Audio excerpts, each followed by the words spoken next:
మాజీ మంత్రి గంటా శ్రీనివాసరావు పంతం నెగ్గించుకున్నారు. భీమిలి టికెట్ ఖరారు చేయించుకున్నారు. విజయనగరం జిల్లా చీపురుపల్లి నుంచి మంత్రి బొత్స సత్యనారాయణ మీద ఆయన్ని పోటీ చేయించాలని టీడీపీ అధిష్టానం నిర్ణయించింది. అయితే చీపురుపల్లి నుంచి పోటీకి ఇష్టపడని గంటా భీమిలి టికెట్ కోసం పట్టుబడుతూ వచ్చారు. దాంతో టీడీపీ 3 లిస్టులు విడుదలైనా ఆయన టికెట్ కేటాయించలేదు. చివరికి 4 జాబితాలో గంటా శ్రీనివాసరావు పేరు ఖరారైంది. భీమిలి నుంచి రెండోసారి పోటీ చేయడానికి గంటా రెడీ అయ్యారు. గత ఎన్నికల్లో విశాఖ నార్త్ నుంచి ఎమ్మెల్యేగా గెలిచిన గంటా శ్రీనివాసరావు తెలుగుదేశం ఓడిపోయాక కొన్నాళ్లు యాక్టివ్గా లేరు. వైసీపీలో చేరాలన్న గంటా ప్రయత్నాలను విజయసాయిరెడ్డి, అప్పటి మంత్రి అవంతి శ్రీనివాస్ అడ్డుకున్నారని వార్తలు కూడా వచ్చాయి. స్టీల్ ప్లాంట్ ప్రైవేటీకరణను వ్యతిరేకిస్తూ రాజీనామా చేసి తెలుగుదేశాన్ని ఒక సమయంలో ఇరకాటంలో పెట్టారు. గంటా పొలిటికల్ కెరీర్ ఫస్ట్ నుంచి డిఫరెంట్ గానే కనిపిస్తోంది. 1999లో టీడీపీ నుంచి రాజకీయాల్లో ప్రవేశించి తొలి ప్రయత్నంలోనే అనకాపల్లి నుంచి ఎంపీగా గెలుపొందారు. 2004 ఎన్నికల్లో చోడవరం ఎమ్మెల్యేగా విజయం సాధించారు. 2009 ఎన్నికలకు ముందు పీఆర్పీలో చేరి అనకాపల్లి ఎమ్మెల్యేగా గెలిచి ఆ పార్టీ కాంగ్రెస్లో విలీనమవడంతో కిరణ్ కుమార్ రెడ్డి కేబినెట్లో బెర్త దక్కించుకున్నారు. 2014 ఎన్నికలకు ముందు తిరిగి టీడీపీలోకి వచ్చి విశాఖపట్నం జిల్లా భీమిలి నియోజకవర్గం నుంచి శాసనసభ్యునిగా ఎన్నికై చంద్రబాబు మంత్రివర్గంలో వెలిగిపోయారు. 2019 నాటికి తిరిగి సెగ్మెంటు మార్చుకుని తన షెఫిలింగ్ సెంటిమెంట్ను కొనసాగించారు. విశాఖ నార్త్ ఎమ్మెల్యేగా గెలుపొందారు. ఇప్పుడు మళ్లీ భీమిలిలో పోటీ చేయబోతున్నారు. వాస్తవానికి గంటా శ్రీనివాసరావును చీపురుపల్లికి పంపే విషయంలో తెలుగుదేశం అధిష్టానం చివరి వరకు గట్టిగానే ఉంది. అయితే మాజీ మంత్రి నారాయణ జోక్యంతో గంటాకు భీమిలి దక్కిందన్న వార్తలు తెలుగుదేశం వర్గాల్లో ఉన్నాయి.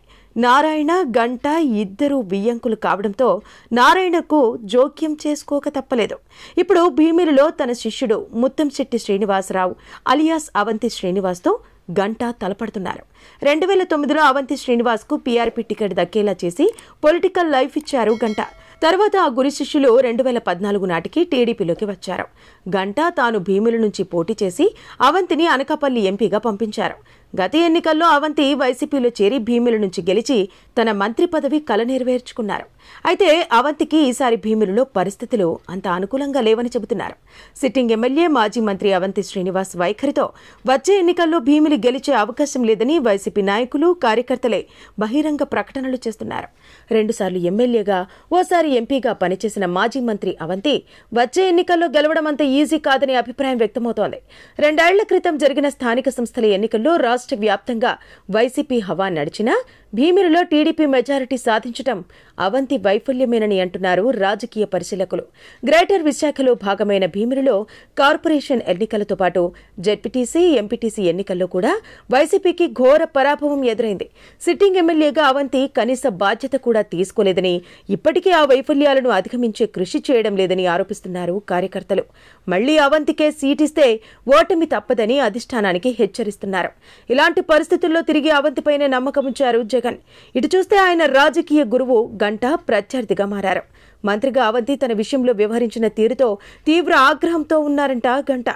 ఈసారి అవంతికి చెక్ పెట్టడం కోసమే భీమిలి నుంచి మరోసారి పోటీకి సిద్ధమయ్యారన్న వార్తలు హల్చల్ చేస్తున్నాయి. భీమిలిలో ఈ గురి శిష్యుల పోరు ఆసక్తికరంగా మారింది.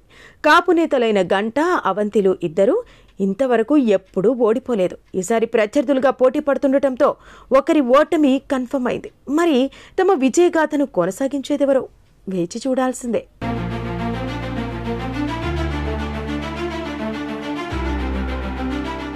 Like, share and subscribe to Rajaniti channel.